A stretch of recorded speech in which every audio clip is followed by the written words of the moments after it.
All right, so practice exam 5, problem 4b. So we have this strange third vector that's related to our first two vectors, u and v. We're going to assume that all of these vectors are non-zero. And you can pretty easily show that if these two vectors are non-zero and don't have the same length and are pointing in exactly the opposite direction, then w will also be non-zero. But we're just going to assume none of them are zero, so we can actually talk about an angle between any two of them that we want. So either way, the whole point of this problem is that we want to show that this vector w, given to us by the magnitude of v multiplied by the vector u, plus the magnitude of u multiplied by the vector v, this vector w, given to us by that stuff, is going to bisect the angle between u and v. And so what does that mean, first of all? That means that we have some angle between u and v. Draw it like this. Okay, there's some angle. And for this vector w to bisect this angle is to say that when we draw the vector w, right, it'll be the case that these two angles that are created now are exactly equal to one another. Okay, so that's exactly what we're going to show. So I'll call this one like theta 1, I'll call this one theta 2, and what we're going to show is that theta 1 is equal to theta 2. Okay, so this is the plan. All right, so either way, let's go ahead and show this. So how do we relate the angles to any operation that we have for vectors? Well, the way that we do it is through the dot product, right? So we remember that cosine of the angle between two vectors, so in this case I'll say like theta 1, right? So I'm talking about u and w here. But either way, so cosine of this angle is going to be equal to, the dot product divided by the product of the lengths, right? So this is going to be equal to u dot v, dot w, rather, do it properly. So u dot w divided by the length of u times the length of w. Okay, and so now don't immediately just start computing, okay, I know I need the length of u and the length of w. Don't do it, right? Because in fact, we don't even need to know what the length of w is. We can figure it out without that. But either way, let's go ahead and write this out. We do need to compute the dot product. So either way, let's go ahead and compute the dot product. So I'm doing u dot w. Here's w, right? So this is u dot w is this monstrosity, so it's going to be the length of v multiplied by the vector w, the length of v multiplied by the vector u, plus the length of u multiplied by the vector v, right? And again, of course, I'm just dividing by the product of the lengths of u and w, which I won't compute either of. I don't even have components, how could I? But either way, so what is this dot product up here equal to? Well, so I have my scalar, the length of v in the first term, right, which I can just pull to the front. It doesn't matter where I'm multiplying by the scalar.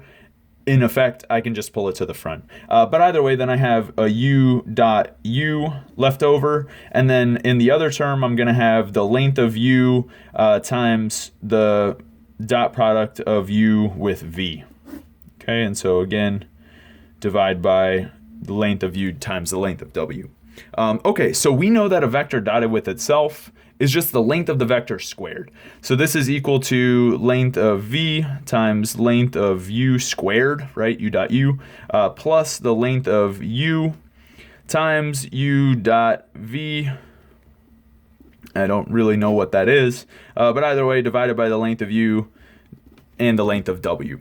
And so we see that we have common factors, right? So there's two factors of the length of u here, there's one factor of length of u here, and there's also one in the denominator. So let's go ahead and cancel some stuff, right? So this is going to be equal to the length of v times the length of u plus the dot product u dot v, cool, and then divided by the length of w. Did we do it? I'm not really sure. We should probably mess around with the other angle and see if we get the same thing for cosine, right? That's ultimately what we would want to do. So since these angles are going to be between, negative pi over 2 and pi over 2, sorry, not negative pi over 2 and pi over 2. They're going to be between 0 and pi, right? Cosine takes unique values between 0 and pi. So the only way for the angles to be equal is if cosine of the angles are equal, right? And this is because theta 1 and theta 2 are between 0 and pi. And we know that cosine is a one-to-one function here, and so the only way for cosines to be equal is if the angles are equal, only way for the angles to be equal is if the cosines are equal. Okay, but either way, so cosine of theta 2, right? So now I'm talking about the angle between V and W, right? So this is going to be V dot W over length of V multiplied by length of W. All right, so same stuff as before. I'll skip this second step here, but either way, so I have this dot product, right? My dot product is just going to be length of V, and then I have U dot V, right? Because I'm taking this thing and doing the dot product with V. So I have U dot V here plus the length of U times V dot V. Okay, so if that was too quick, pause the video for a second, double check that that's what you get for the dot product, okay? And so then in the denominator, I still just have the length of V times the length of W. But again, we have a vector dotted with itself, right? So instead, I'm just going to write the length of V squared. And then I'll notice that I have length of V squared divided by length of V, so I can go ahead and cancel one factor of the length of V. And so this is what I end up with. I have U dot V plus length of U times length of V divided by length of W. I feel like I've seen that quantity before. Where have I seen that quantity before? Well, it's not exactly the same, or is it? Right, so of course I can add in any order I want. These are both just real numbers, so it's not an issue. But either way, this is certainly equal to this, right? So I know that my cosine of theta 1 is equal to my cosine of theta 2, and so that's going to imply that theta 1 equals theta 2, which means that W bisects the angle between U and V.